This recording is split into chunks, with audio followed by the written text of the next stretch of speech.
The secret Nazi plan to win the Cold War. The day the Cold War began. The smell of burnt metal still hung in the air when the first American patrol stumbled into the underground complex.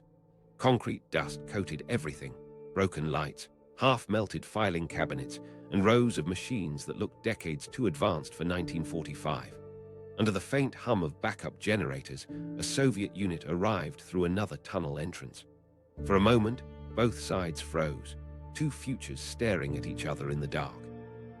Then flashlights cut through the dust, sweeping across tables littered with German-marked blueprints, rockets taller than buildings, engines without propellers, and weapons that didn't belong to 1945 at all. The air itself felt wrong, heavy with the sense that something forbidden had just been uncovered. Outside, Germany was a ruin.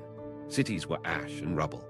Inside this hidden laboratory, the future of warfare was sitting on drafting tables. This wasn't some desperate last stand. It looked like preparation for something else. Plans carefully preserved, engines stored like seeds for a future harvest. The war wasn't truly over, it was mutating. And in that forgotten bunker, the first silent confrontation of the Cold War had already begun. As the months ahead would show, this moment wasn't a coincidence. Both armies had orders that reached far beyond victory and surrender. The Americans called it technical intelligence collection. The Soviets called it scientific reparations, labels to soothe conscience. But everyone on both sides knew what it truly was, a hunt for control of the coming world. Because whoever seized Germany's secret technology wouldn't just win prestige, they'd decide who ruled the next century. The mystery was simple but terrifying. Had Hitler's scientists been building machines for a war after this one? Because scattered through the German countryside were bunkers like this, each filled with fragments of terrifying possibility. Jet fighters unlike anything in the skies, missiles that could cross continents, even research hinting at atomic potential years before anyone thought it possible. Washington and Moscow didn't need peace treaties, they needed engineers. The end of World War II became the beginning of a hidden arms race, one fought with blueprints, patents, and the minds of men who'd been building weapons for the Reich just weeks earlier. The confrontation unfolding underground mirrored the world above. Two future superpowers eyeing a new battlefield neither had planned for. Rumors spread like static through radio chatter, whispers of flying discs, supersonic jets, and invisible bombs. To soldiers, it sounded like post-war paranoia. To intelligence officers, it sounded uncomfortably plausible. They knew those whispers were often the first sign that something big was being buried in plain sight. From Vienna to Peenemünde, they catalogued crates of documents, strange allies, untested fuels, complex engines. None of this was fantasy. It was advanced engineering, waiting for someone bold enough to understand it. In Washington, reports lined desks at the Pentagon. High-velocity propulsion recovered, unidentified aeronautic device, liquid-fueled rocket, range beyond 200 miles. In Moscow, commanders filed similar notes, each stamped secret. Behind the triumphal parades and victory announcements, both nations quietly began recruiting the very scientists responsible for these machines.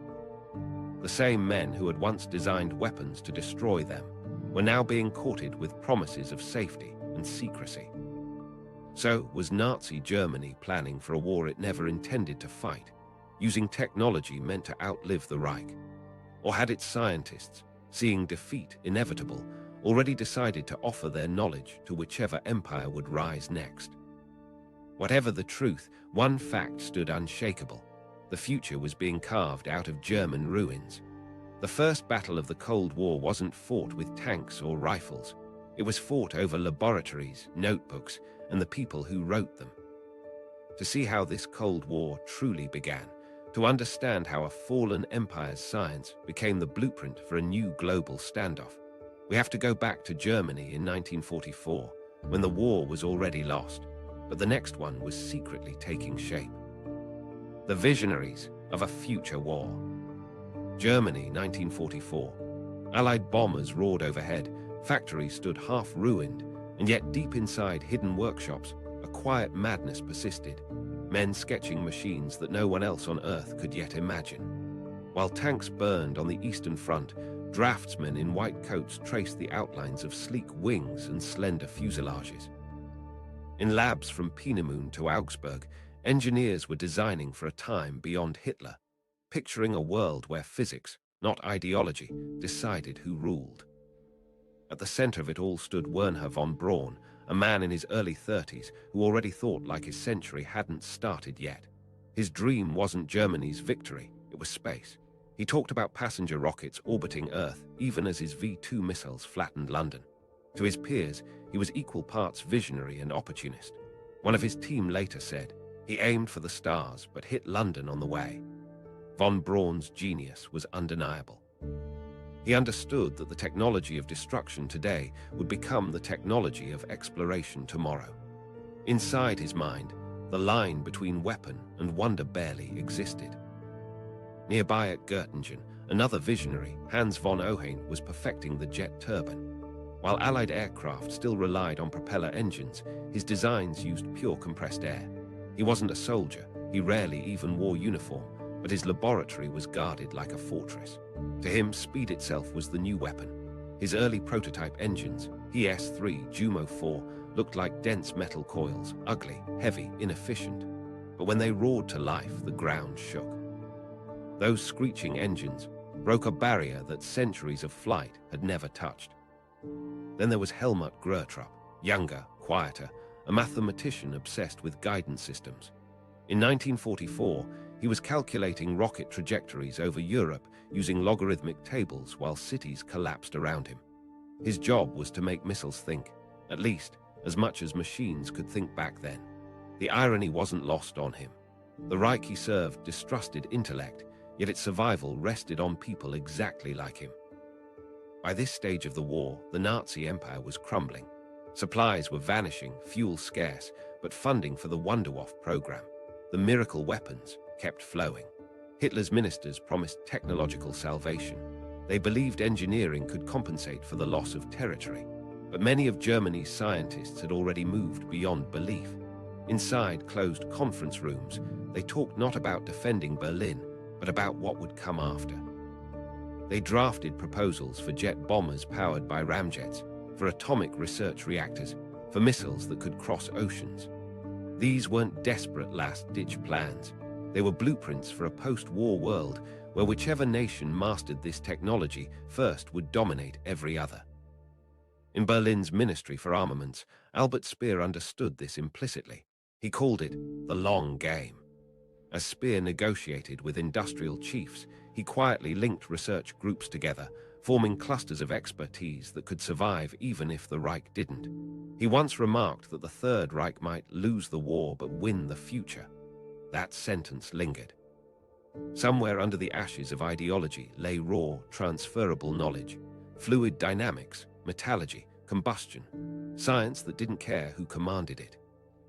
That's what made it terrifying, because detached from politics, it could attach to anyone. And as defeat grew inevitable, whispers circulated within the labs, "Don't destroy your work. Someone will need it." Engineers smuggled blueprints out of bombed cities. Prototypes were buried in salt mines, crates labeled as agricultural equipment. These men weren't saving their country, they were saving their life's work.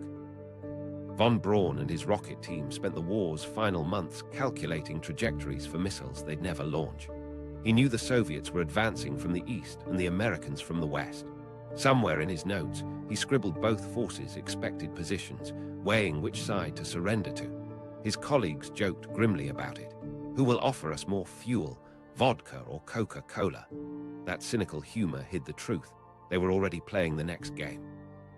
In the jet laboratories, von Ohain watched his designs being dismantled for evacuation, not because they'd lost value, but because they were too valuable to leave behind. Technicians loaded turbine prototypes onto trucks bound for Austria. When questioned later, he admitted he never expected Germany to mass-produce jet fighters. It was always the experiment, he said. The war was just the experiment's funding. By early 1945, the disconnect between ideology and innovation had become complete. Hitler demanded miracle weapons that would change the battlefield overnight. His scientists were building theories that would change the next century instead. Fast swept wings for supersonic stability, pressurized cockpits, guided rockets, and nuclear chain reaction experiments. The true output of Nazi research wasn't hardware, but the leap in technical understanding. Within the laboratories, talk of a 1,000-year Reich in science circulated. It wasn't loyalty, it was professional arrogance. The Reich might fall, but the discipline of German engineering would endure.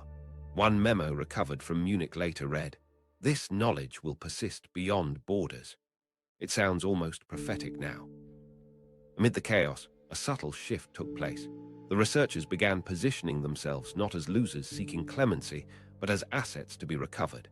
Letters were written to Allied officers hinting at cooperation. Secret intermediaries traveled toward the approaching lines with lists of names and specializations. "We can build for you what we built for him," one note read.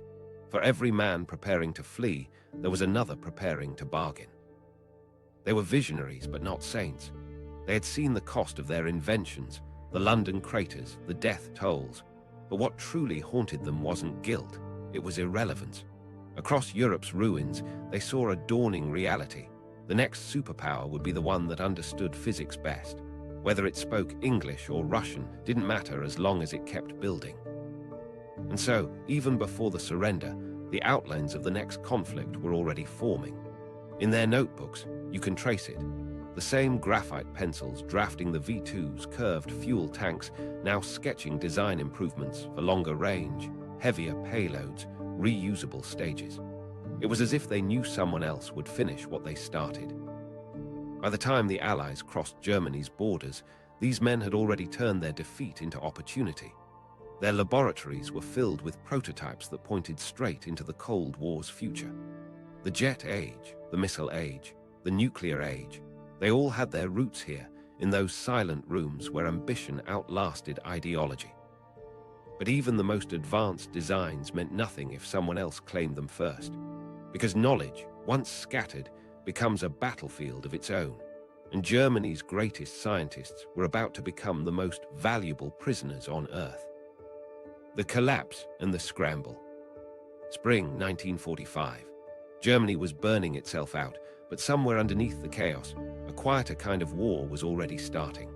The roads were filling with refugees, shattered troops, and trucks carrying what looked like farm equipment. But inside, those crates weren't tools. They were blueprints, rocket components, and pieces of technology no one else on Earth possessed. The Reich's collapse had turned into a scavenger hunt for the future. When American and Soviet commanders pushed into German territory, their orders included a very specific clause: find the scientists, find the laboratories, and bring everything that looks remotely important. Tanks could wait. Data couldn't. The first Allied soldiers to reach Peenemünde, the cradle of the V2 rocket, saw not victory trophies, but potential weapons of the next century. Concrete test stands stretched into the fog. Steel-cased engines sat cold and silent, ready to be reawakened. For both sides, time became the enemy. The Americans advanced from the west, the Soviets closed in from the east, and every mile brought them closer to history's most valuable prize, a collection of minds and machines capable of rewriting global warfare. Intelligence teams began marking their own maps, not with troop positions, but with rumored research sites. In southern Germany, US Army officers stumbled across bunkers filled with turbine engines, swept wing mock-ups, and reels of experimental film showing aircraft flying faster than anything America had built. Across the Elbe, Soviet troops were doing the same, storming abandoned manufacturing halls, tearing apart vaults, loading boxcars bound for Moscow. It wasn't looting, it was appropriation of the future. The field term became targets of opportunity. Entire towns were placed under protection not because of their residents, but because of who might be hiding in them: metallurgists, aerodynamicists, guidance specialists. These were people who, just weeks earlier, designed weapons for Hitler's war machine. Now they were bargaining chips. One American officer remembered driving through Nordhausen, unaware he was passing over miles of tunnels that had housed the Mittelwerk factory, where V2s were assembled by forced labor. When engineers from von Braun's team approached Allied lines waving white flags, the story they told was simple. They could offer the West a head start on rocketry unmatched by any other power. In that instant, surrender turned into transaction. By May, the operation would have a name, Paperclip. Officially, it was a program to bring technical experts to the United States for debriefing. Unofficially, it was a recruitment drive for genius, no matter its moral cost. Dossiers were rewritten, SS memberships erased, photographs retouched. What mattered was not who these men had served, but what they could build next. Von Braun's group surrendered deliberately to the Americans, treating surrender like a business negotiation. Their briefcases weren't luggage, they were vaults. Inside, thousands of pages of propulsion equations, secret fuel ratios, aerodynamic data, and years of costly experimentation distilled into ink and paper. In one move, they sold the future in exchange for survival.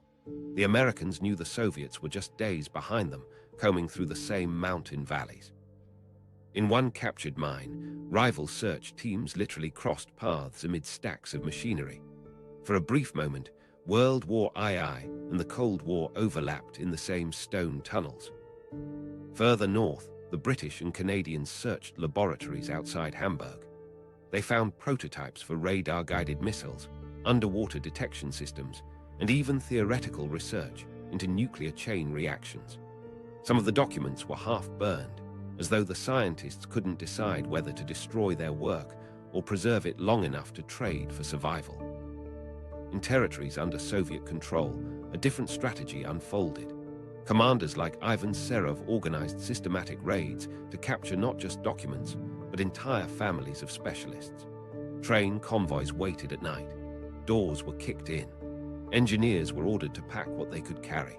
The event would later be known as Operation Osoaviakhim, a relocation on a scale large enough to populate entire research cities inside the USSR.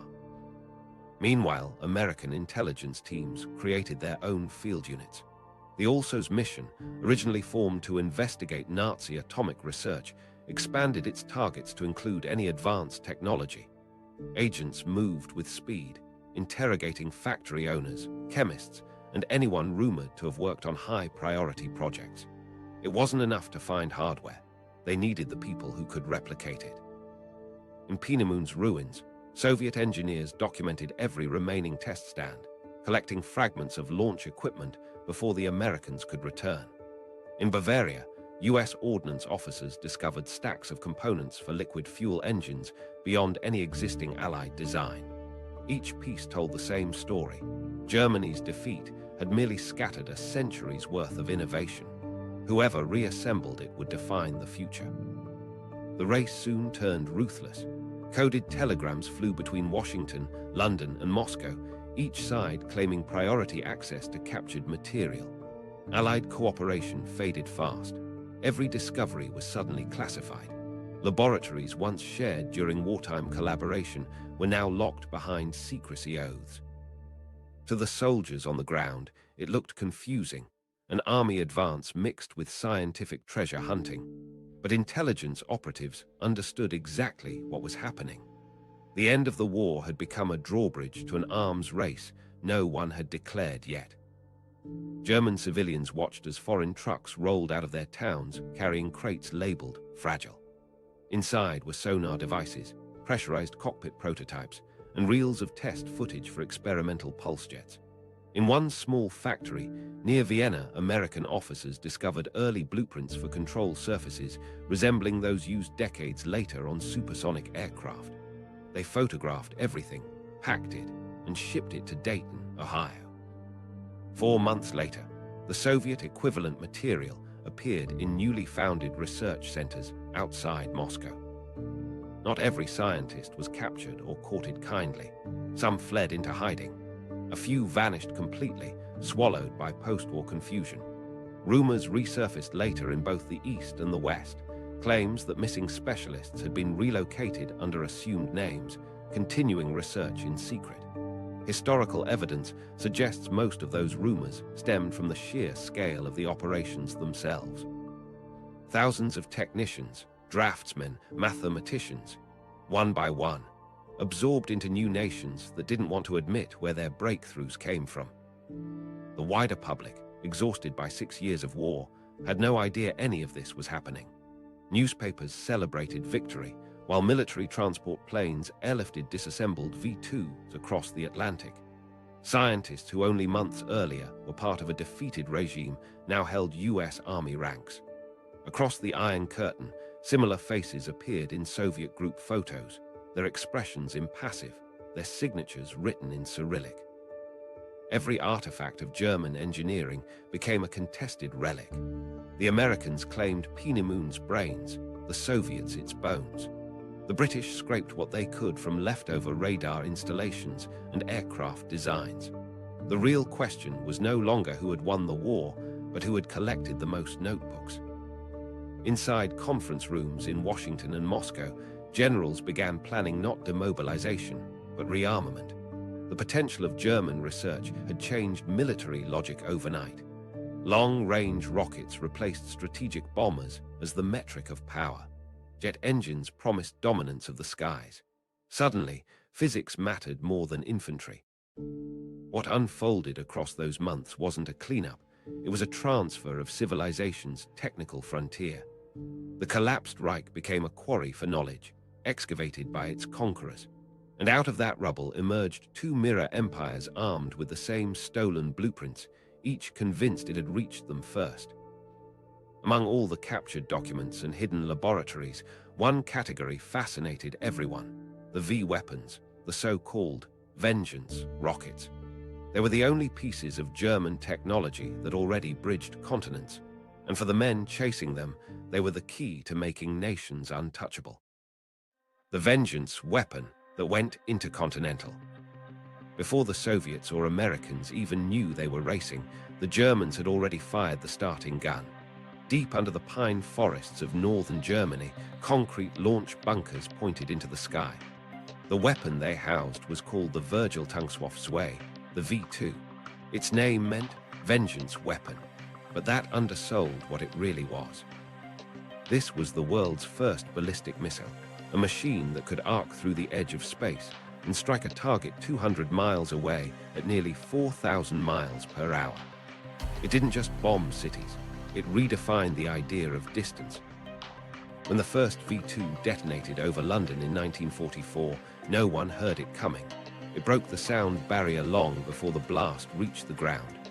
Civilians described it as lightning without thunder. The psychological effect mattered as much as the damage. You couldn't dodge it, you couldn't shoot it down, you never even saw it. For the first time, war came from beyond the atmosphere. The mastermind behind it, Wernher von Braun, understood the symbolism. In every speech he gave to energy-starved ministers, he hinted at versions that could fly farther, across continents, even oceans. His early sketches showed missiles with wings for re-entry glides, larger fuel tanks, clustered engines. One concept, the 9/10, was designed to reach New York City from Europe. Theoretically, it could have done it. Whether he meant it as propaganda or genuine aspiration is still debated, but the math checked out. The Nazi vision of vengeance was already evolving into the blueprint for intercontinental warfare. The Allies who later uncovered these plans were stunned. They realized that the Germans had been trying to scale rocketry at industrial levels, not experimental ones.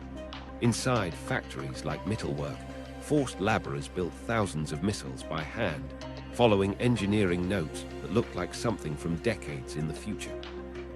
When the documents were translated after the war, American analysts reportedly reacted with disbelief. How had an economy, collapsing under bombing, diverted so much effort into technology barely understood anywhere else? Von Braun's team at Peenemünde had built more than a missile. They built an ecosystem.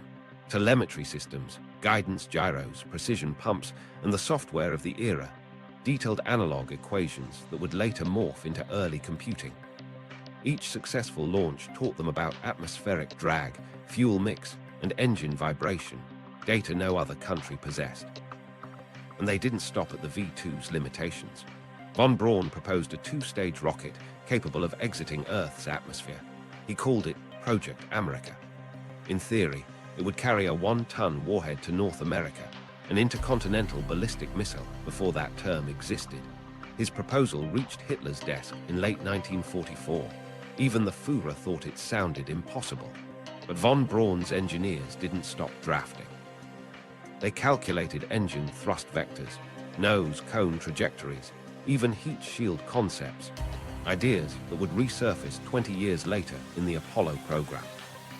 By the spring of 1945, Peenemünde was a ruin, bombed into silence. But the paperwork survived. When Soviet troops reached the northern launch grounds, they found gutted hangars, but crates filled with blueprints and half-assembled rocket bodies. The test stands still reeked of alcohol fuel. Photographs from that day show Soviet engineers inspecting missile fragments, taking measurements, cataloging every component. Many of those same fragments would reappear months later at a new facility outside Moscow, reshaped into the R-1, the Soviet Union's first ballistic missile, a near-identical twin of the V-2. Meanwhile, the Americans got the heart of the operation. Von Braun's core team surrendered to them, bringing knowledge the Soviets couldn't replicate easily, the cumulative experience of hundreds of launches.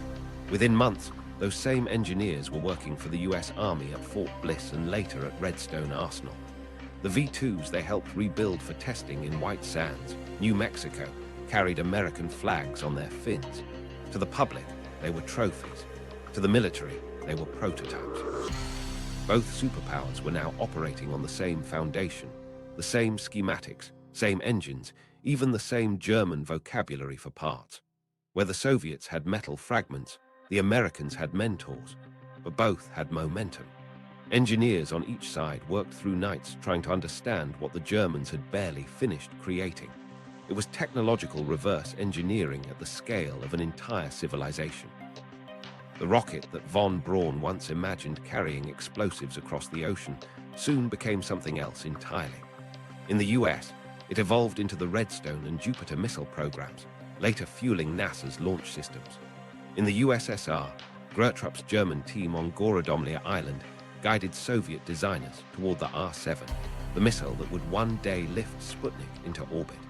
The same mechanism of war turned into the beginning of space exploration.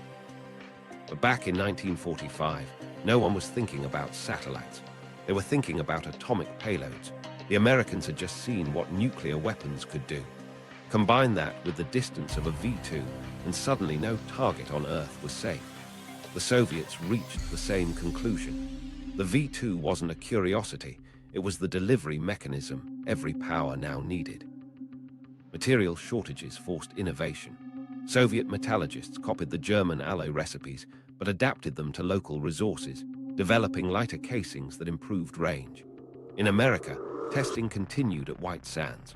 Reporters wrote enthusiastic stories about captured rockets, while the scientists behind them quietly proposed scaling the engines to carry tenfold payloads. Within a year, those experiments became classified. Rocketry had crossed from curiosity to national defense policy. The irony is how little ideological difference there really was once the missiles were reprinted.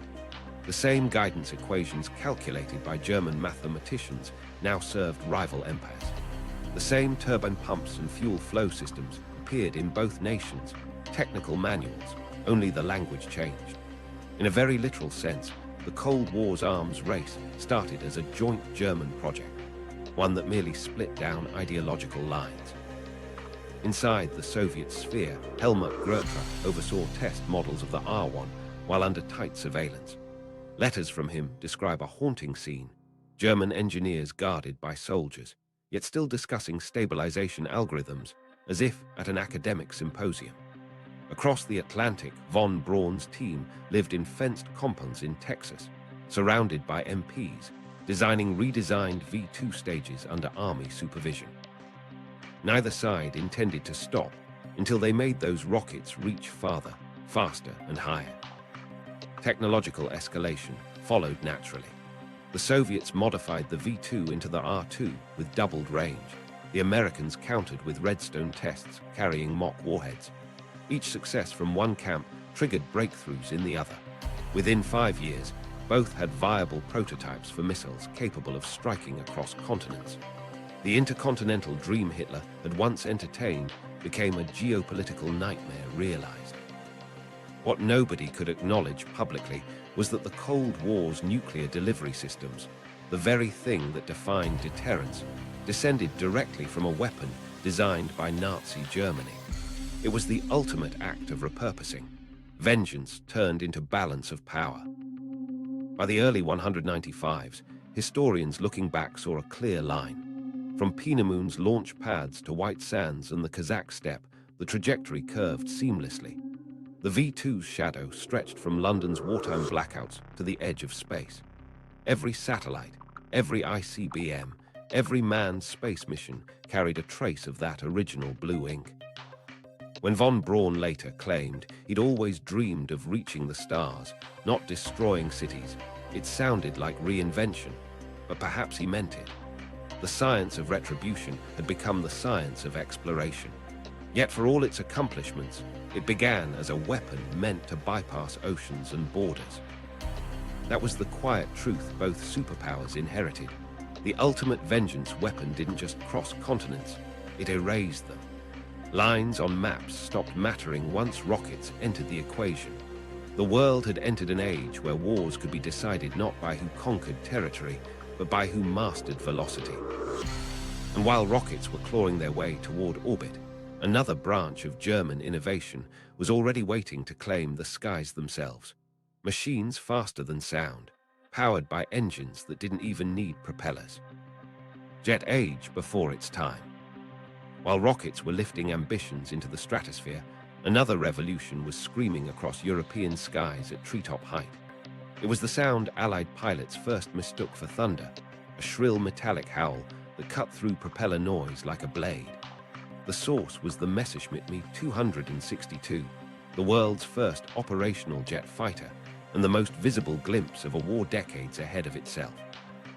It looked alien, swept wings, twin nacelles, silver skin that reflected sunlight in blinding flashes. When it appeared, it seemed to break time. German engineers had been chasing jet propulsion since the late 193s. Hans von Ohain's Heinkel designs had proven the concept, but it was the Junkers Jumo 004 engine that made the dream real. Compact, axial flow, and brutally efficient, it produced nearly 2,000 pounds of thrust, double what any piston engine could manage. The Me-262 could fly 40% faster than the best Allied fighters and climb at rates considered impossible. Hitler once demanded it serve as a bomber. His interference delayed production, but the underlying technology was sound. If built in numbers, the jet could have rewritten air combat before the war ended. Allied pilots who encountered it described hopeless chases. The Me-262 would appear behind them, fire a burst of 30mm shells, and vanish into the clouds. Its vulnerability lay only in its takeoff and landing stages when its fragile turbine blades needed gentle acceleration. Still, to engineers watching test footage after the war, the sheer speed looked like sorcery. They realized that in a few short years, Germany's labs had leaped past decades of global aeronautical progress. In workshops from Augsburg to Dessau, experimentation went further. The 162 Volksjäger, or People's Fighter, used the smaller BMW 003 jet engine perched atop its fuselage. It was crude but cheap, wooden wings, bolted on metal fuselage, assembled by barely trained workers. The design highlighted both desperation and brilliance, a mass-produced jet light enough to outrun conventional aircraft built from the scraps of a dying economy.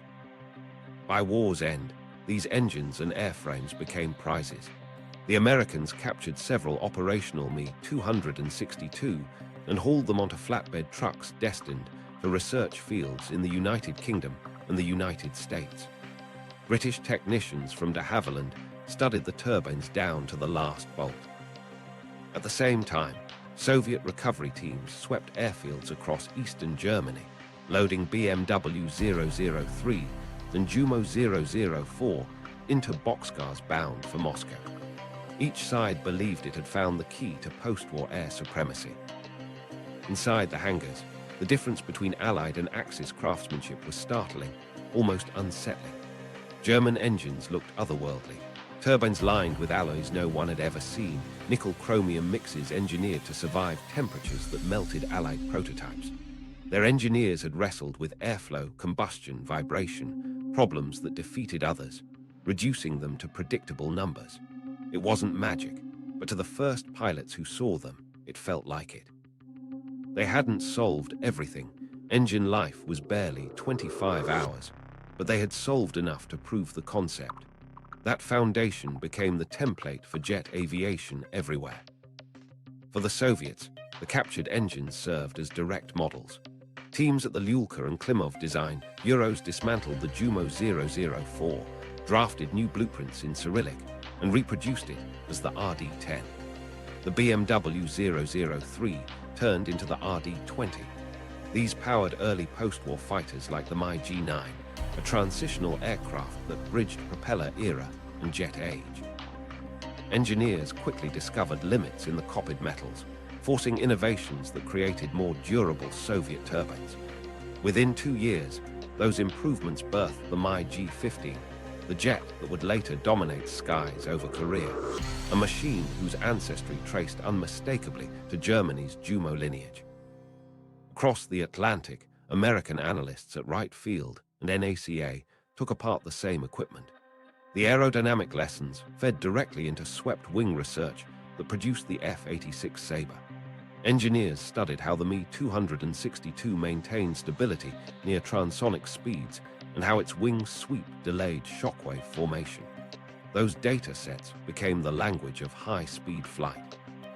Without them, the early US jet fleet might have remained vulnerable to Soviet advances, built on the very same German logic. What fascinates historians is how rapidly imitation turned into innovation. In less than a decade, copies of wartime jet engines inspired wholly new designs reaching Mach 1 and beyond. What began as salvage ended as superiority.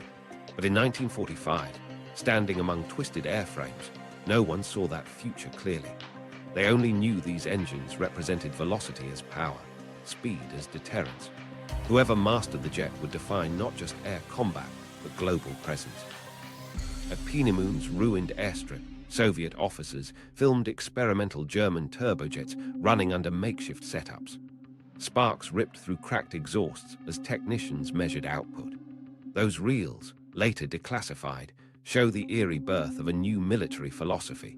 Control the temperatures of metal, and you control the limits of warfare.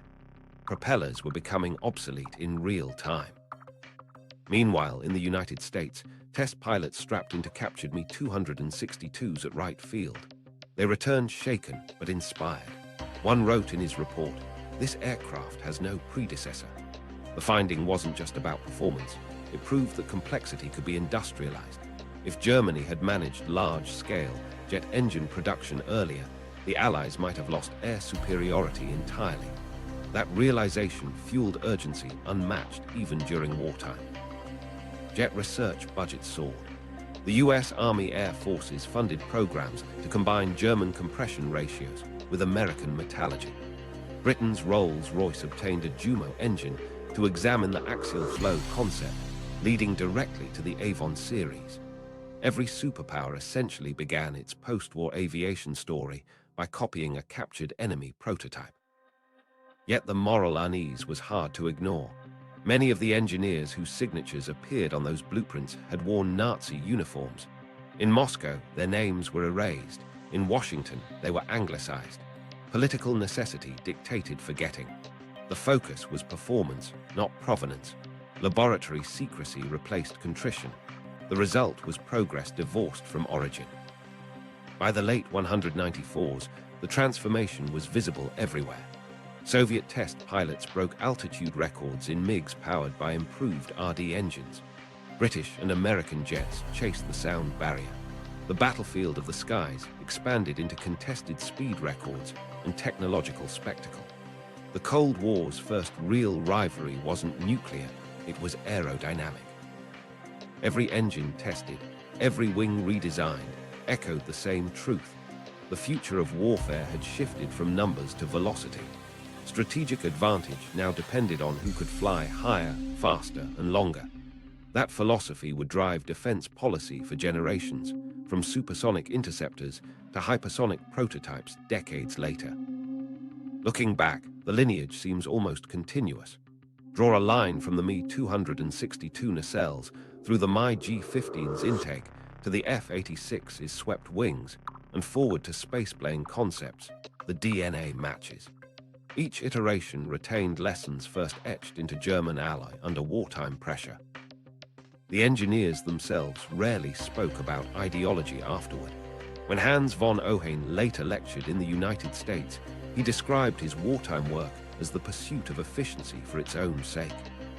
That understatement concealed a harder reality: efficiency born of collapse, perfected under coercion, then adopted by the victors.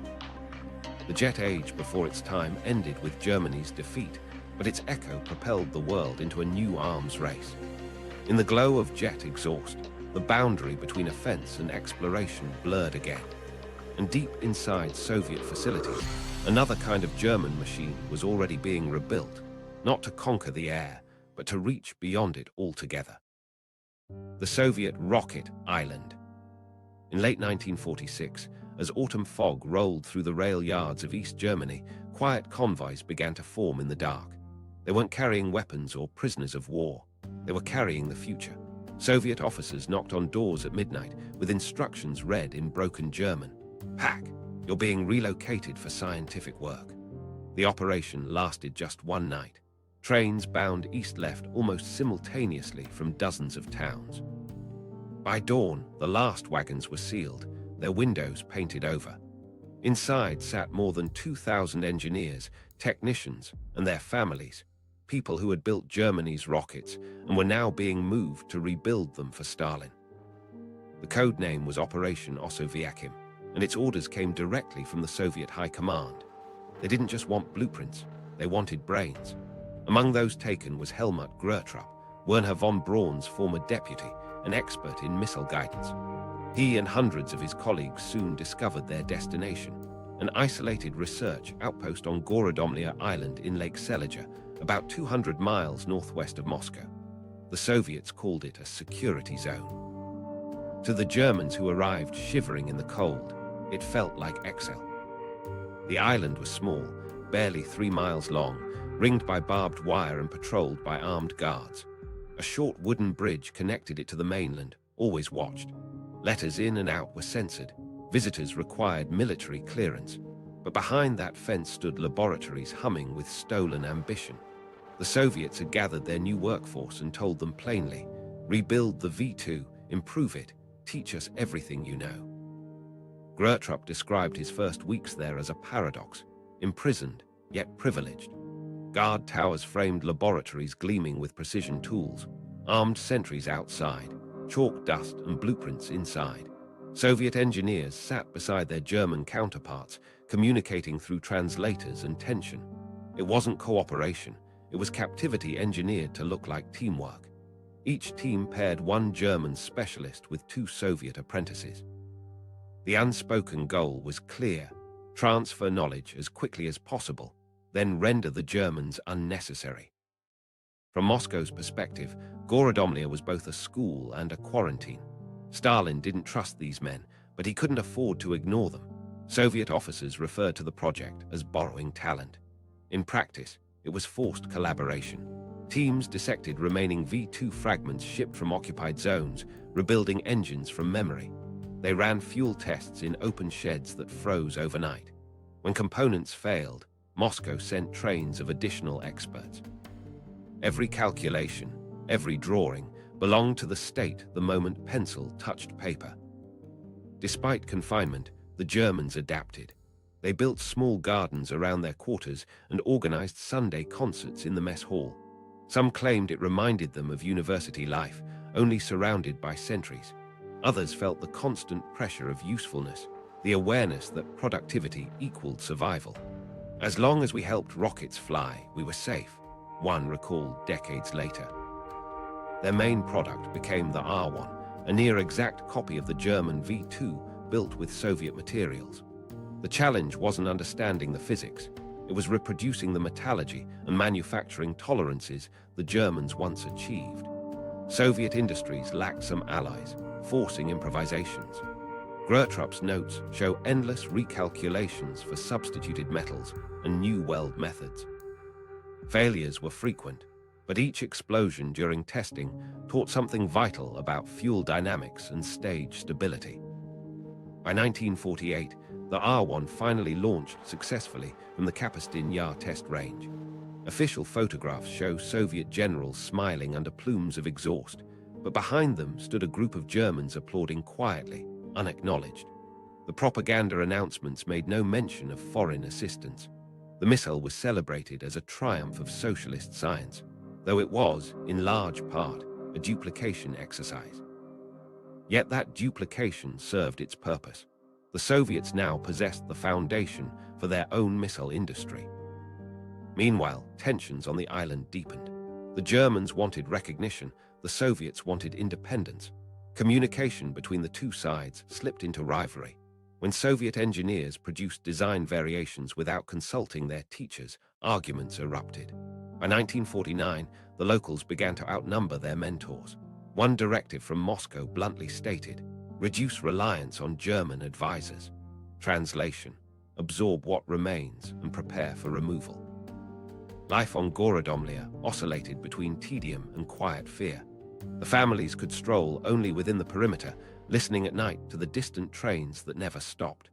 Children attended makeshift German language schools under watchful soldiers.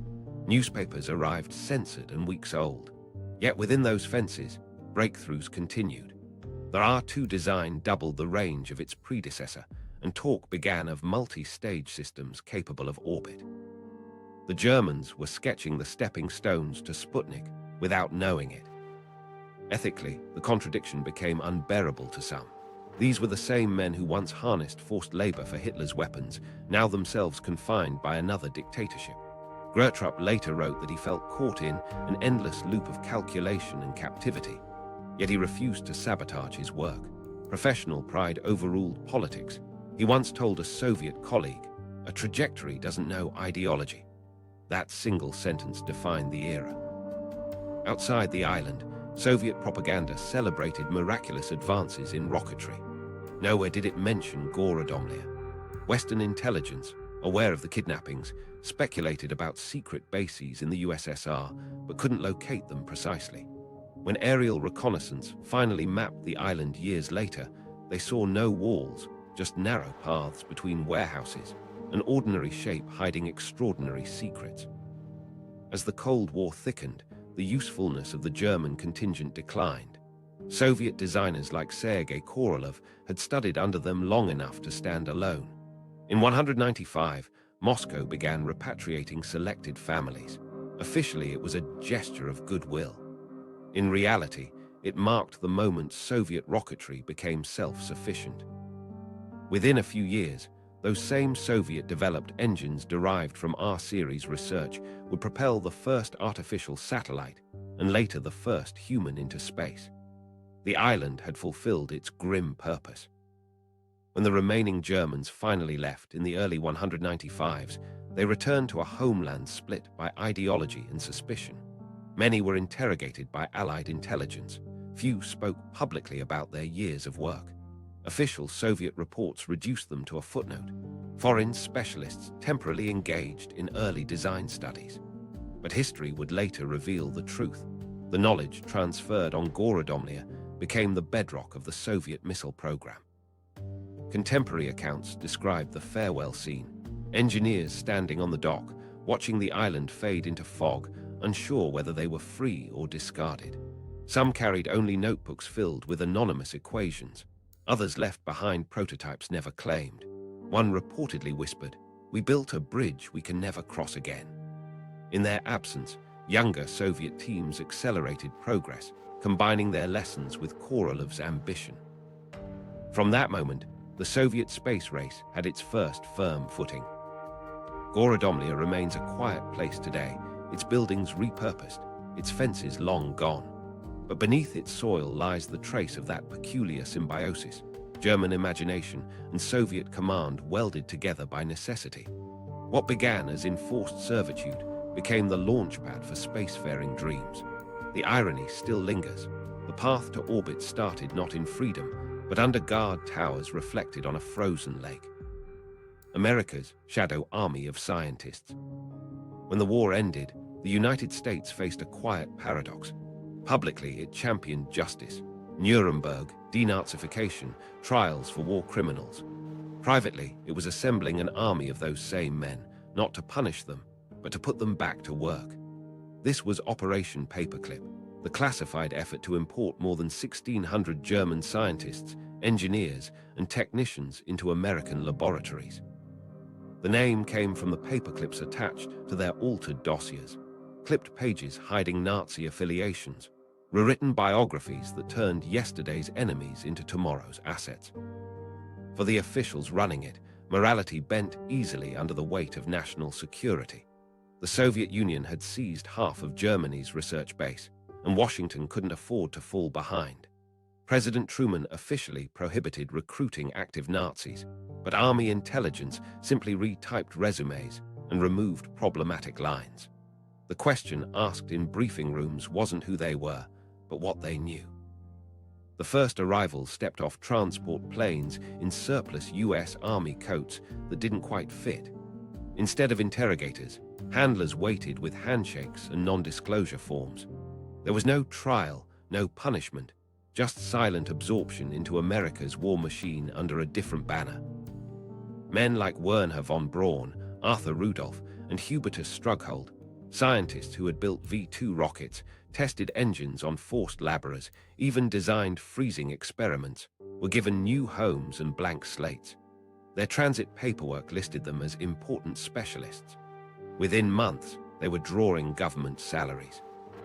At Fort Bliss in Texas and later at Redstone Arsenal in Alabama, von Braun's team resumed the same work they'd done for Hitler, perfecting ballistic missiles. Only the flag above the hangar had changed. They rebuilt captured V-2s, ran flight tests in the desert, and recorded data on high-altitude trajectories. American officers watched the launches with fascination, sometimes forgetting that the crowd cheering beside them had once worn swastika pins. Bureaucrats framed Paperclip as a pragmatic necessity. The Cold War was beginning, and the race to understand rocketry and jet propulsion had no pause. Yet to many inside the Pentagon, it felt uneasy. Counterintelligence officers wrote memos warning of moral contamination, then filed them away. In public, the scientists remained ghosts. Their presence wasn't acknowledged for decades. The official records described acquired German materials. The phrase conveniently blurred the line between equipment and men. Wernher von Braun knew how to navigate this new environment. He spoke fluent English within months, played the piano at officers' gatherings, and posed for photographs modeling rockets beside smiling generals. When asked about his past, he answered cheerfully that his only loyalty had been to science. The army agreed. He became the symbolic face of America's new rocket age, clean-cut, visionary, apolitical.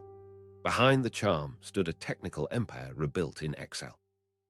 At White Sands Proving Ground, the desert sky became a laboratory. German-assembled rockets rose out of concrete pads, carrying measuring instruments instead of warheads. The data fed into early atmospheric research, then into plans for longer-range missiles. Engineers from von Braun's group quietly taught American counterparts how to build fuel pumps, guidance systems, and telemetry circuits. Each test drew them deeper into US defense strategy. By 1948, the work had gone beyond replication. They were designing prototypes under Army contract. The boundary between imported science and native innovation vanished. Meanwhile, political operatives in Washington worked to keep the public unaware. Journalists who asked inconvenient questions were told these scientists were refugee technicians assisting reconstruction. Only classified committees knew the full scale. Mathematicians, physicians, chemists, aerodynamicists, spread across 66 US installations from Dayton to Pasadena. It was a diaspora of expertise with one shared origin in the ruins of the Reich. Not all assignments involved rockets.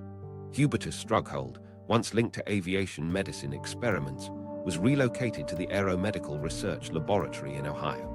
There he developed pressure chamber studies that later underpinned American astronaut training.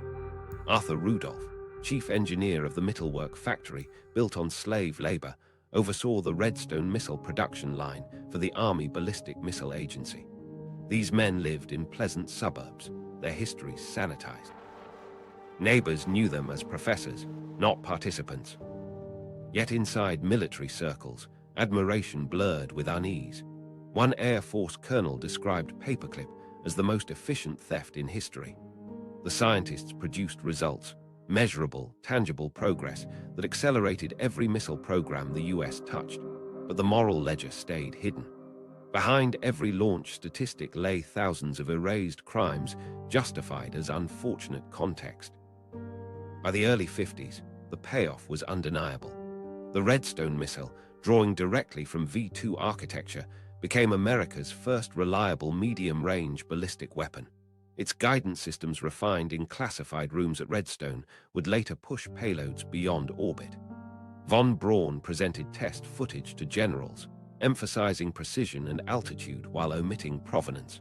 To the military, it didn't matter. The results placed the United States years ahead of Soviet rocketry, or so they thought. Back in Washington, secrecy deepened. Declassified memos now reveal inter-agency rivalry between the State Department, which opposed sheltering former Nazis, and the Joint Chiefs, who argued these men were strategic assets too valuable to surrender. The Joint Intelligence Objectives Agency handled compromises. Files re-stamped, cleared, with paperclips pinning alternate biographies. Hence the name that would live in whispers for half a century. As the decade turned, the scientists' world expanded again. In 195, von Braun's entire team moved from Fort Bliss to Huntsville, Alabama, absorbed into the newly formed Army Rocket Center. The town soon became a miniature Berlin, German restaurants, bilingual signs, Christmas markets along southern streets. Locals called them the Germans, half in awe, half suspicion. At night, security patrols circled their housing compound. Inside, new designs were taking shape. Multi-stage rockets designed not just for warheads, but for manned space travel. The duality defined everything. By day, they built weapons for deterrence. By night, they dreamed of exploration. Von Braun often spoke of conquering space for peaceful purposes. His bosses heard only longer range. Both were satisfied. The Redstone series evolved into Jupiter C, then into Saturn I, each step blurring the line between military and civilian ambition. Outwardly, America was chasing the stars. Inwardly, it was perfecting delivery systems. To the wider world, these breakthroughs looked miraculous. Few connected them to the German notebooks locked in US archives. When American officers briefed Congress on missile advances, the phrase domestic development replaced any mention of paperclip. But within defense circles, pride rode shotgun with denial. One general privately admitted, "We took the enemy's brains and made them American." It wasn't wrong. It was simply unspeakable. The ethical question lingered in whispers. Could technology redeemed by democracy wash away its origins? For policymakers facing Soviet atomic tests, the answer was yes. Progress over purity. Scientists who might have faced tribunals instead received citizenship. Advisory panels recommended awards for technical merit. History was rewritten line by line, just as dossiers had been years earlier. The consequences went beyond the launch pad. Paperclip's structure became the blueprint for recruiting foreign expertise throughout the Cold War, defectors from Eastern Europe, later specialists from captured satellite states, all managed through the same channels that once imported Germans. The United States had learned an unspoken lesson. Knowledge outweighed nationality. By 1957, the competition they'd feared arrived anyway. The Soviet Sputnik 1 beeped across global radio frequencies, its orbit tracing a circle von Braun's equations had once predicted. Overnight, America's quiet advantage turned embarrassment.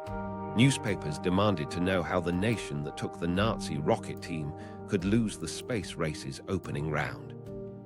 Von Braun himself appeared on television urging support for civilian space programs, assuring viewers that he could build a bigger one. Few realized he already had. In the Cold War calculus, failure and success became identical twins, one feeding the other. Every defeat birthed a new program, every success sparked the next threat. That loop of escalation was addictive, irreversible, and profitable, Engineers called it progress. Historians would call it obsession. Paperclip's graduates shifted from Army uniforms to NASA ID badges. The program designed for missile supremacy birthed the Apollo initiative. Every stage, separated by decades, traced back to those first V-2 engineers smuggled across the Atlantic. Their shadow army had not only survived, it had redefined America's technological identity. Still, within classified discussions, unease persisted. Some officials wondered whether, by saving those scientists, they had also inherited the ethos of endless militarization, progress pursued without conscience. Others dismissed doubt as weakness. The results spoke for themselves. Rockets on launchpads, satellites overhead, prestige restored. The morality of origin was written off as irrelevant to national security. By the time the truth surfaced decades later through declassification, most participants were dead or celebrated as pioneers. Museums displayed their achievements without referencing Mittelwerk or Dora. Children visiting exhibits learned names of explorers, not engineers of vengeance. History absorbed them completely, transforming complicity into contribution. And that was Paperclip's final success. It didn't just import knowledge, it rehabilitated it, weaving German science into the fabric of American ambition until the two became indistinguishable. Beneath the glow of progress stood a quiet compromise. That victory meant inheriting your enemy's genius and pretending it had always been your own. As the rockets climbed higher each year, the United States could look up and see only triumph. No one on the ground needed to remember where the equations came from or what they once destroyed. The Shadow Army had done its job. It had built the arsenal, and the myth that would carry America through the Cold War. From battlefield to orbit. In 1947, while the rubble of Europe still smoldered, new battlefields appeared. Flat stretches of desert and frozen steppes where silence replaced gunfire. Here, soldiers didn't fight, they measured. They pointed cameras upward, counting seconds until fire rose into the air. Every launch was part victory march, part ghost story, because both sides in this fresh Cold War were flying German ghosts into the sky. At White Sands Proving Ground in New Mexico, US Army engineers lifted one of the first captured V-2s onto a launch rack. The vehicle still bore German inscriptions, warnings, fuel labels, hand-stenciled part numbers. Among the crew were several of the same men who had once assembled it for Hitler, now saluting a different flag. When ignition came, desert rocks glowed orange, and the missile leapt from its pad, vanishing into a cloudless sky. Official reports called it pure science, studying atmospheric composition. Privately, generals called it target range extension. Both were correct.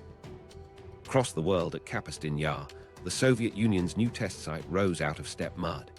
Its launchpads were crude, built by army laborers under direction from German supervisors shipped from Gorodomlia Island.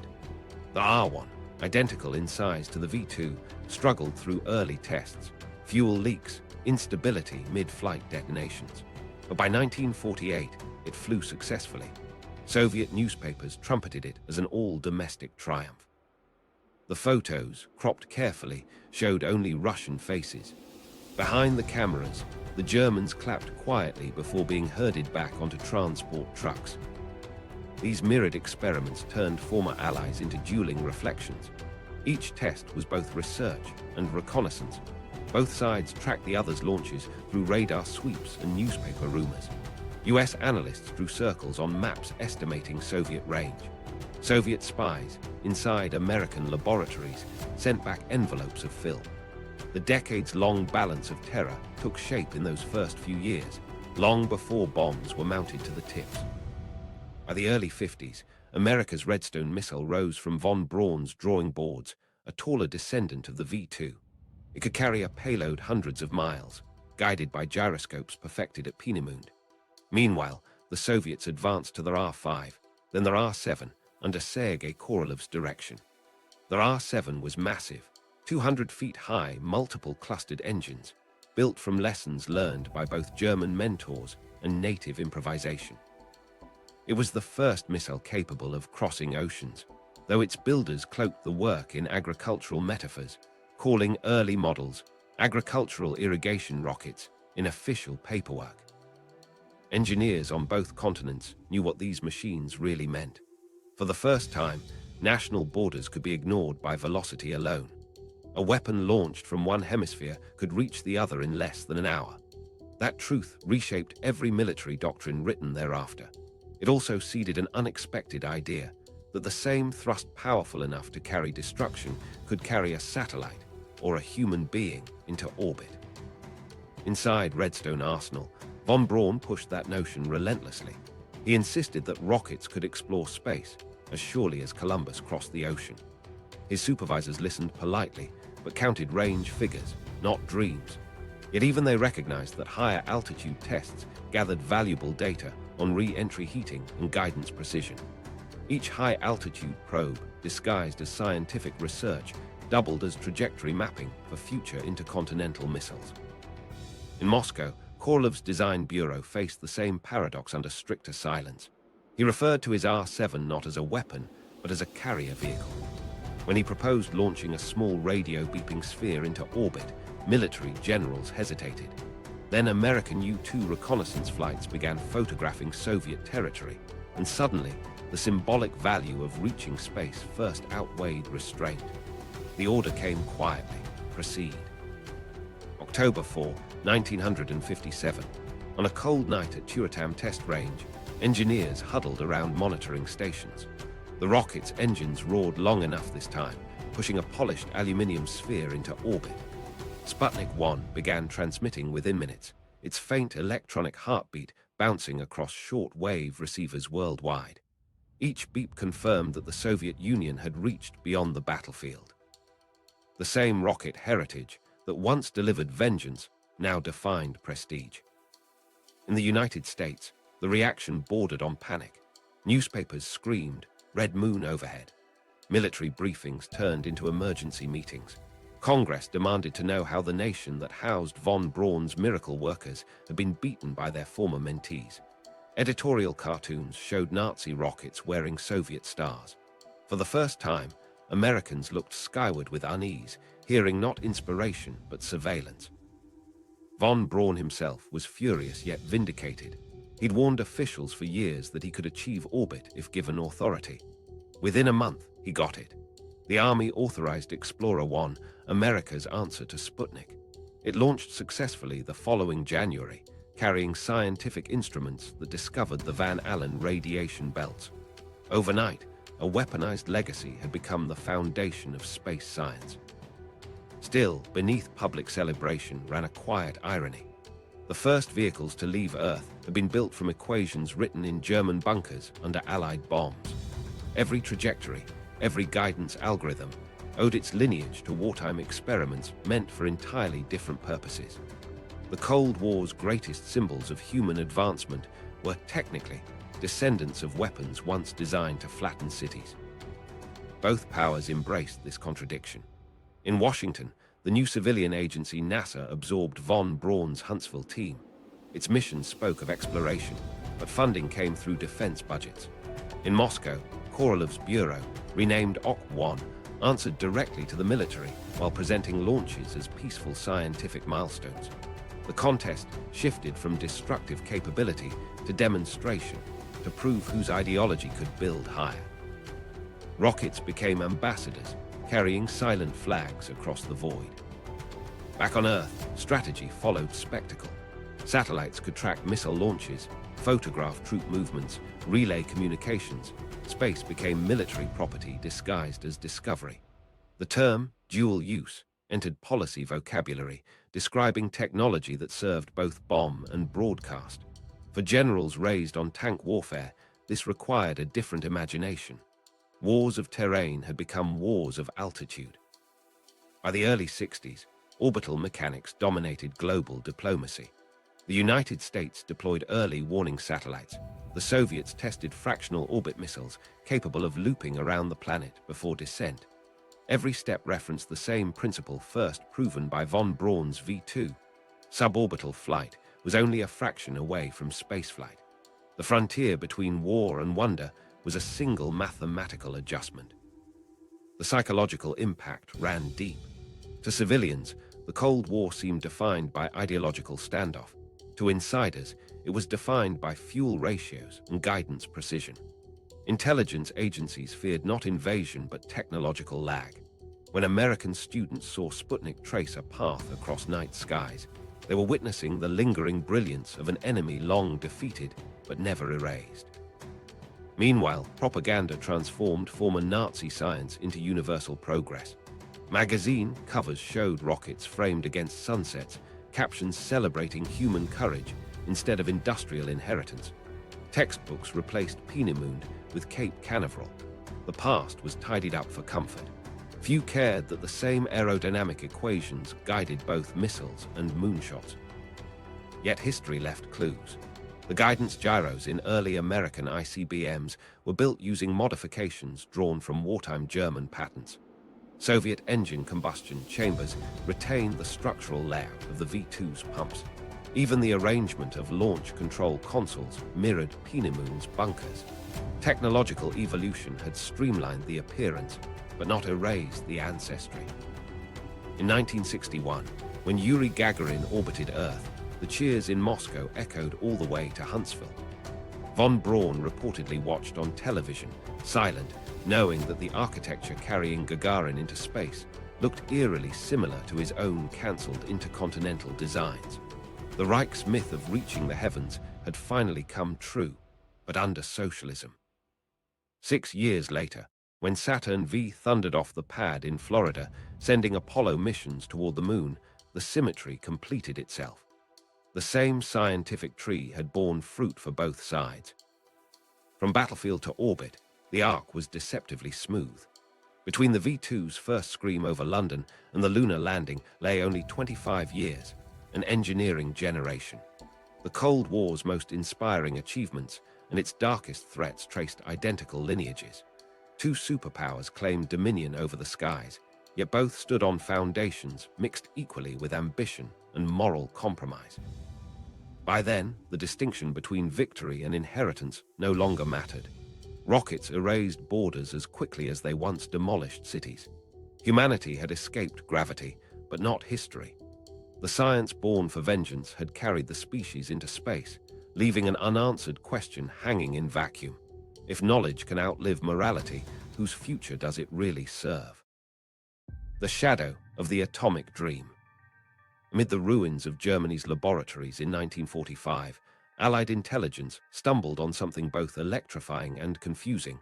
Notes, experimental reactors, and uranium cubes suggesting the Nazis had been chasing the power of the atom.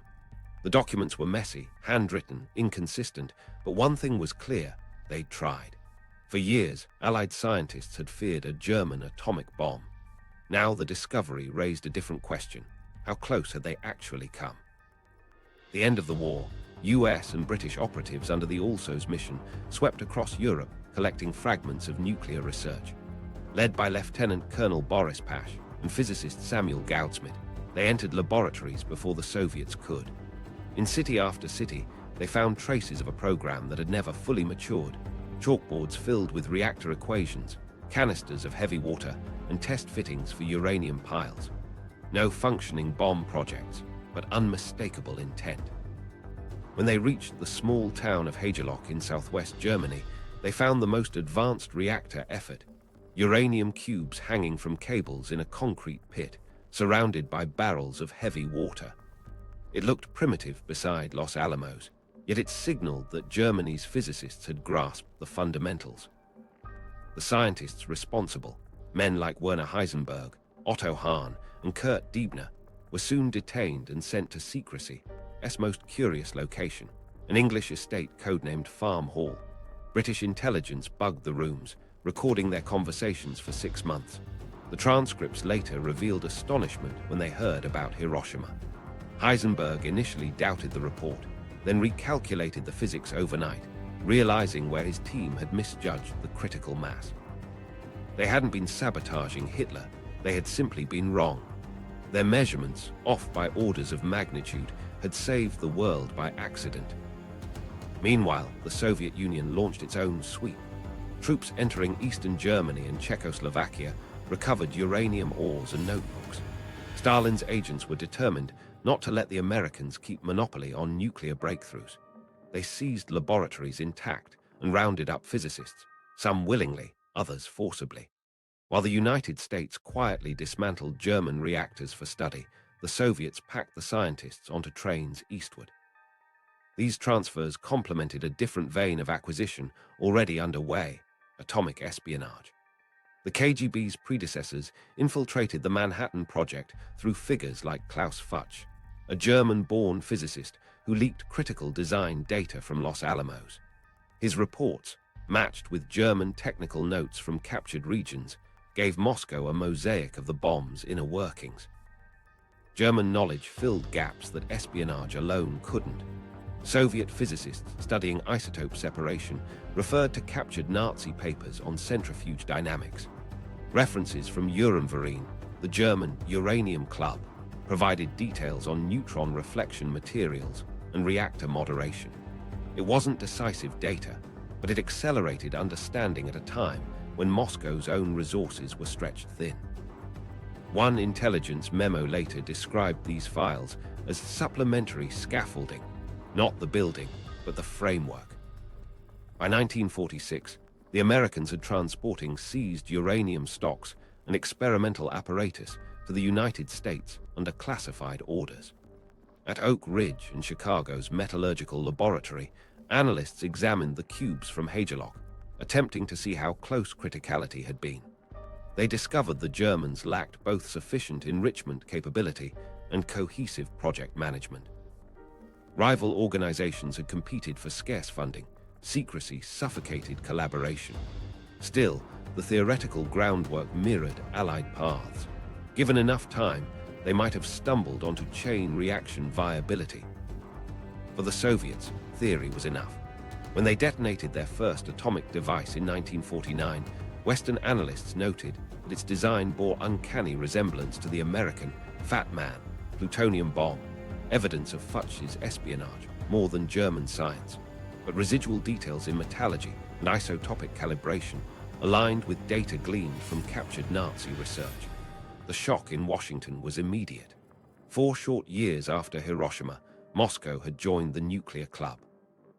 Inside intelligence circles, whispers spread that the foundations of both arsenals carried traces of Hitler's abandoned dreams. The story of Nazi atomic ambition never ended neatly.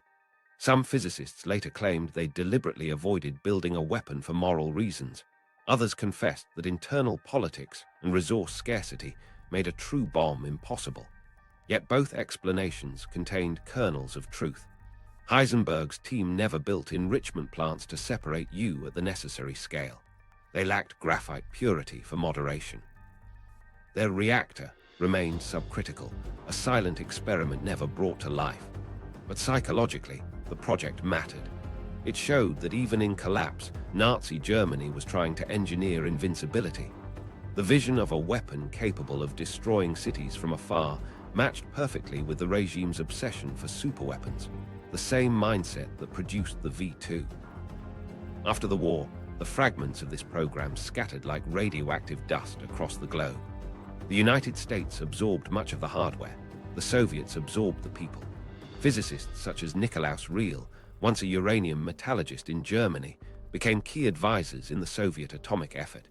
In a cruel symmetry, while von Braun built rockets for the United States, Riehl refined uranium for Stalin. Both men's paychecks came from superpowers born out of shared fear. The ethical irony was difficult to ignore. In universities across occupied Germany, surviving colleagues debated whether science could ever be neutral again. One professor privately noted that equations are innocent until funded. Yet funding was precisely what both East and West provided in abundance. The moral collapse that had allowed scientists to serve a dictator now mutated into pragmatism under democracy and communism alike. Whoever could harness knowledge fastest won legitimacy. For Western intelligence, debriefing the captured nuclear specialists yielded one chilling realization. If Germany's wartime program was fragmented, yet still managed controlled fission experiments, then a unified, well-funded state could achieve much more in far less time. That insight pressured Washington to accelerate nuclear research despite victory fatigue. The Cold War's arms race wasn't born purely from rivalry. It was nurtured by the rediscovery of how close disaster had already come. The Hagelok cubes themselves became eerie relics of near disaster, mute cubes of uranium, each one representing how close brilliance came to catastrophe. Some ended up in museum glass behind polite plaques. Others disappeared into vaults, so secret their locations remain debated even now.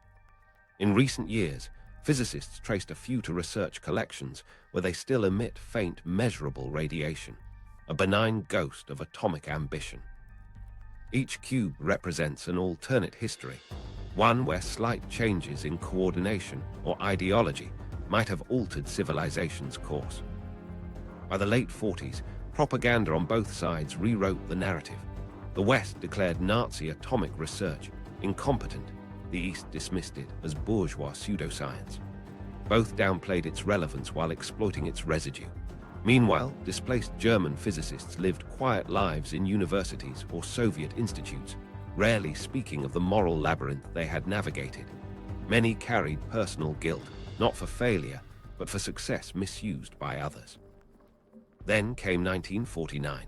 The Soviet test at Semipalatinsk cracked open the illusion of American monopoly. Analysts examining fallout patterns detected isotopic ratios hinting at techniques refined from German graphite moderation papers. It wasn't proof, but symbolically it closed a loop. The atomic age born in Nazi laboratories had matured under communist skies. Western newspapers called it Red Bomb. Few noticed the streak of grey in its lineage. In retrospect, the connection runs deeper than espionage or captured blueprints.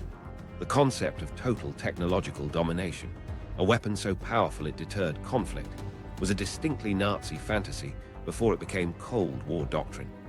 Deterrence itself, the belief that safety derives from absolute capability, echoed those wartime obsessions with decisive superweapons. The same logic that drove Hitler's engineers to chase impossible inventions now governed global policy. And so, the shadow of the atomic dream stretched over both empires. In their quest to outbuild each other, Washington and Moscow carried fragments of a vision born in Germany's darkest hours, a vision where science transcends conscience. 7 years after the Reich's fall, the world stood on the brink of mutual annihilation, using knowledge salvaged from its remnants. Did the Nazis unknowingly arm both sides for the next war? Evidence suggests they did, not through intent, but inevitability.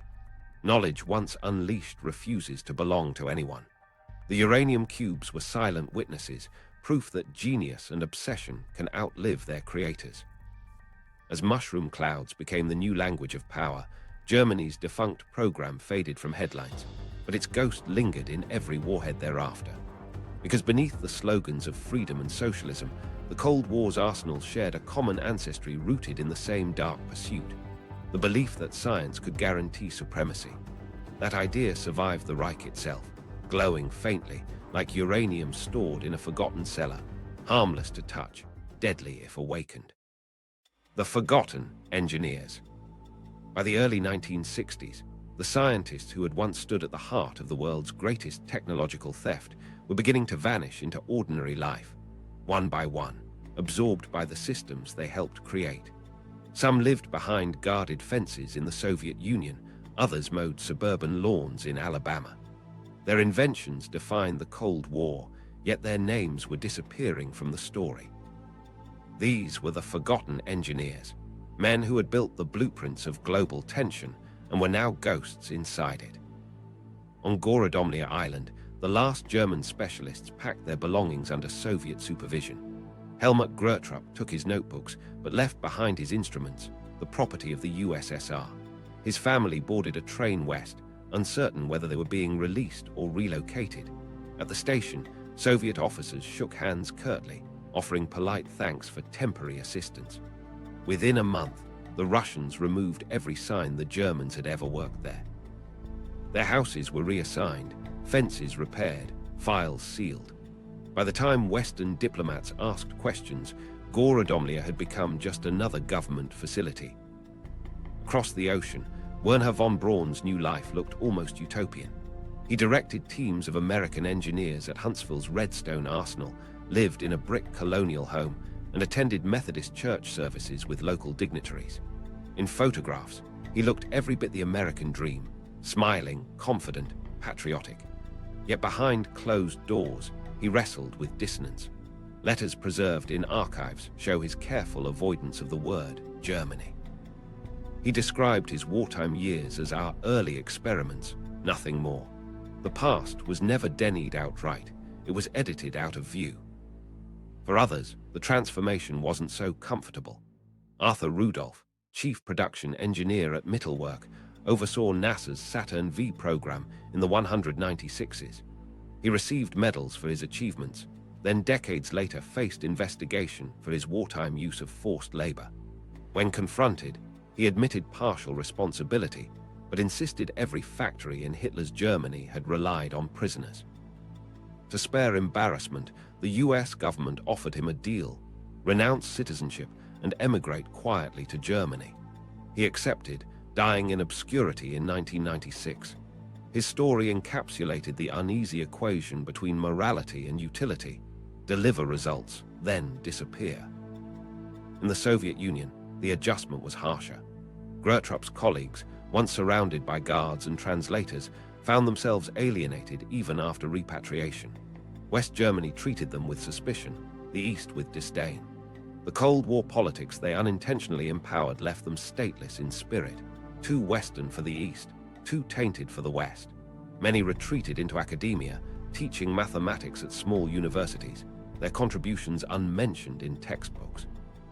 One wrote in his diary, "History swallowed us between two victories." The contrast between Huntsville's suburban comfort and Gorodomlia's isolation highlighted the paradox of conquest. The same intellects who had built the V-2 rocket could now walk past children playing with model rockets shaped after their designs, unaware of the connection. Their legacy existed everywhere, on postage stamps, in space exhibits, but their names surfaced only when convenient. Von Braun became a celebrity, his peers became footnotes. The narrative demanded a hero, not a collective haunted by compromise. At scientific conferences during the 195s, these men sometimes crossed paths again, divided by flags, but united by nostalgia. American engineers recognized former adversaries wearing Soviet badges. Conversations were polite, coded, fleeting. Each side knew the other owed its success to the same origins. They exchanged cautious handshakes, then walked back to separate hotels guarded by ideology. Technology had outlasted fellowship. Ethically, all of them carried private reckonings. Some excused their wartime work as survival. Others admitted that curiosity had blinded them to consequence. A few tried to make amends through education, lecturing about responsible science while hiding details of their own omissions. But absolution never followed. When journalists finally dug into Paperclip's classified files in the 198s, many of those engineers were elderly. Asked about conscience, von Braun famously said, "I have learned to live without looking backward." It wasn't arrogance, it was exhaustion. Decades of reinvention had become habit. On the Soviet side, the reckoning came invisibly. German engineers who had built missiles for Stalin were replaced by graduates of Moscow universities drilled in secrecy. Their mentors faded into administrative posts or were sent home quietly. The Soviet archives mention them briefly: foreign consultants. Their achievements became state property, their signatures redacted. Even in success, they disappeared themselves. Meanwhile, a younger generation of scientists rose, born after the war, fluent in ideology, but not history. They inherited laboratories built on German templates without realizing it. The psychological weight of origin evaporated, replaced by competition with the opposite superpower. For them, the Cold War's technology wasn't borrowed, it was destiny. The mentors who'd supplied the raw material faded into symbols best forgotten. By the 197s, von Braun walked the halls of NASA as an elder statesman, giving interviews about mankind's future among the stars. His German accent softened with age, but never vanished. Critics questioned his selective memories. Admirers had moved beyond caring. When cancer overtook him in 1977, obituaries praised his vision while summarizing his wartime allegiance in a single vague sentence. His peers, reading those tributes, saw their own impending erasure. Others never reached even that level of recognition. Hans von Ohain lived quietly in Florida, working for the Air Force on advanced propulsion. He never publicly discussed the Me-262 again, though his research reshaped modern jet design. Gorodomlia returned to West Germany, pursued electronics patents, and later designed early smart card technology. Mundane work compared to rocketry, yet finally his own. When asked about his years in the USSR, he shrugged. They needed us, then they didn't. The tragedy wasn't imprisonment or exile, it was absorption. These men had built engines that crossed oceans, missiles that punctured the sky, reactors that promised new eras. Yet they lived long enough to see their breakthroughs divorced from their names, their ethics replaced with efficiency.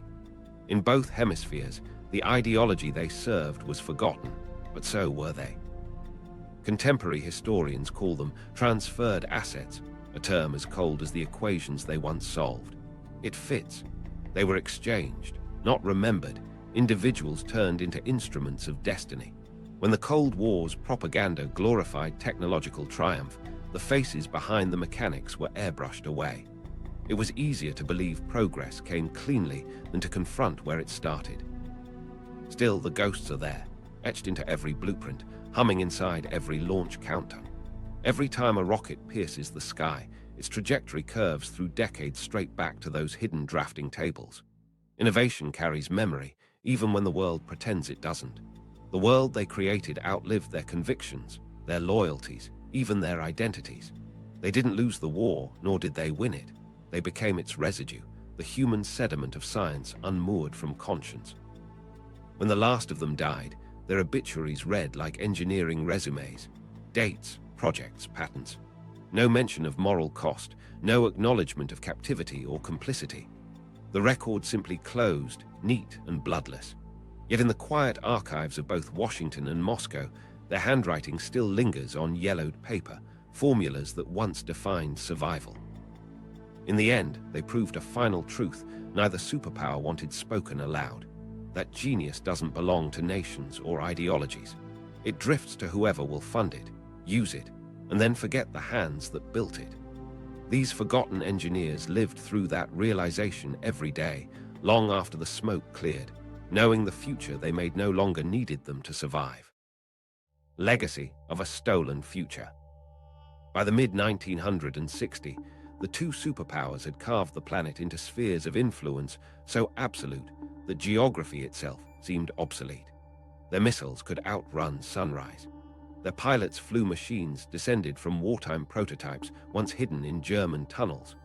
Their scientists spoke languages born from the same textbooks captured in 1945. The Cold War looked like an ideological standoff, but beneath its symbols of patriotism lay fingerprints printed in German ink.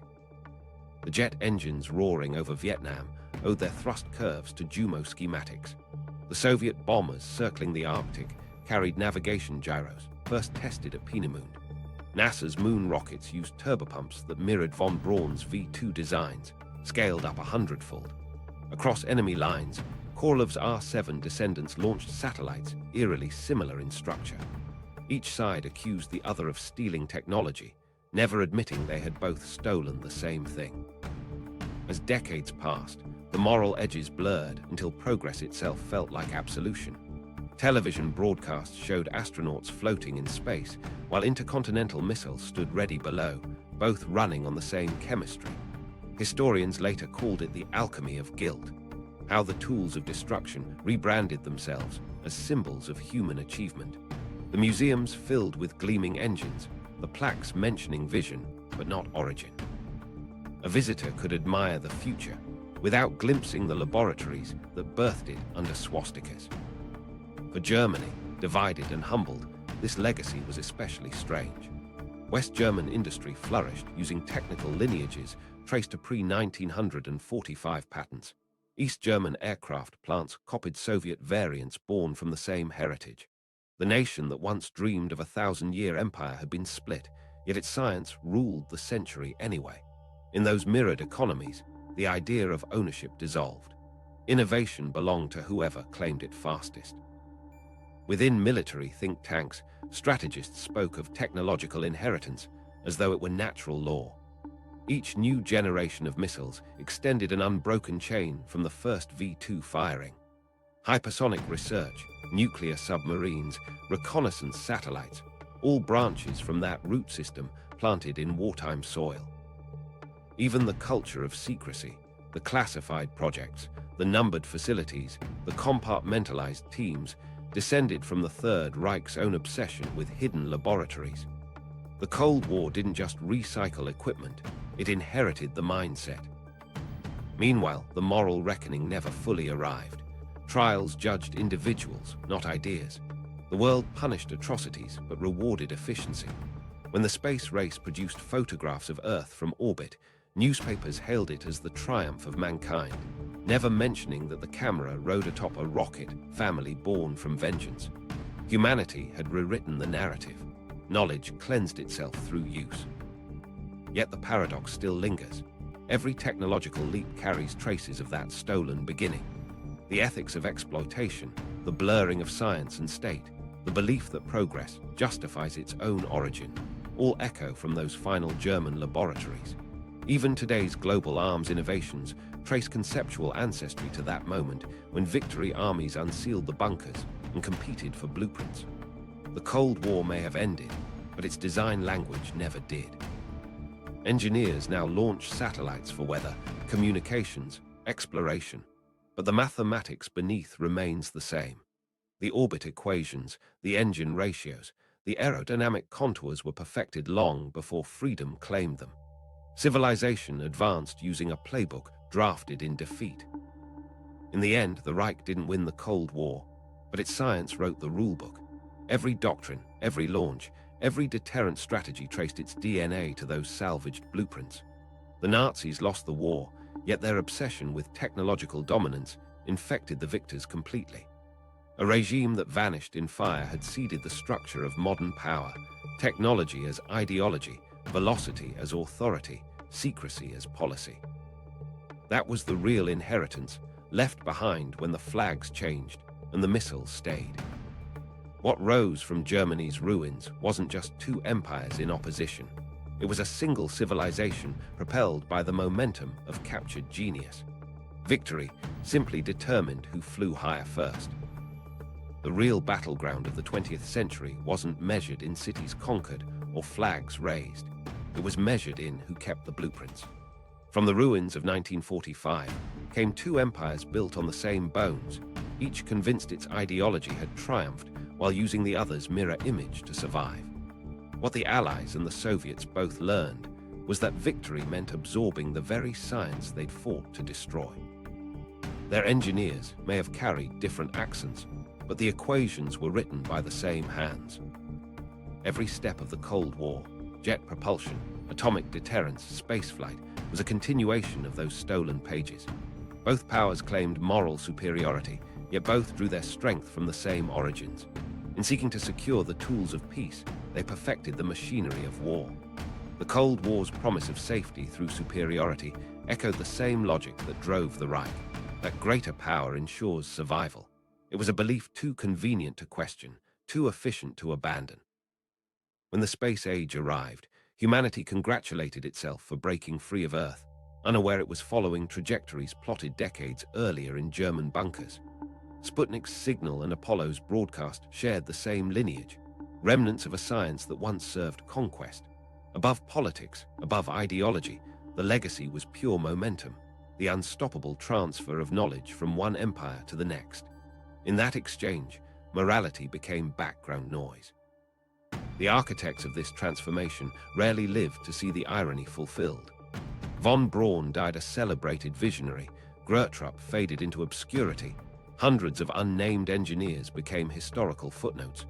Yet every rocket launch, every supersonic test flight, still carries their fingerprints. Their work, once born from dictatorship, became the infrastructure of freedom and fear alike. The victory parades and commemorations masked a quieter truth. The 20th century wasn't rebuilt, it was repurposed. Look closely at pictures from any Cold War test range. The desert launchpads in New Mexico, the snow-covered silos of Kazakhstan, and you'll see ghostly symmetry. The rails, the fueling rigs, even the support vehicles share a common ancestor. Both sides inherited not just technology but mentality, secrecy, compartmentalization, and faith in engineering as salvation. Science had become the new flag under which all powers marched. For the soldiers who first stepped into that ruined German laboratory in 1945, none of this could be imagined. They saw wreckage and blueprints, not the outline of a century quietly transferring allegiance. But within those scattered notebooks lay the seed of an idea too potent to vanish. The conviction that whoever commanded innovation commanded history. That doctrine outlived every government that practiced it. The Cold War ended formally in 1991, yet the framework it created endures. Satellites orbit still on equations written by men long buried. Hypersonic weapons, nuclear deterrence, digital surveillance, all traceable through an invisible line back to 1945. The world inherited their mathematics, and along with it, their logic. Progress without pause, dominance without doubt. The true post-war victory wasn't on battlefields, it was in who captured the future.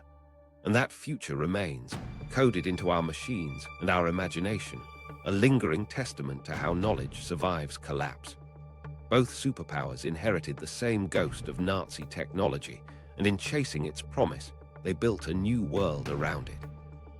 If you want to see how much of that world still hides behind modern wars and space programs, keep watching. There are still discoveries made in those final days of WWII that remain buried in classified vaults. Secrets yet to be uncovered, inventions still whispering through history. Subscribe, and we'll open another file next time.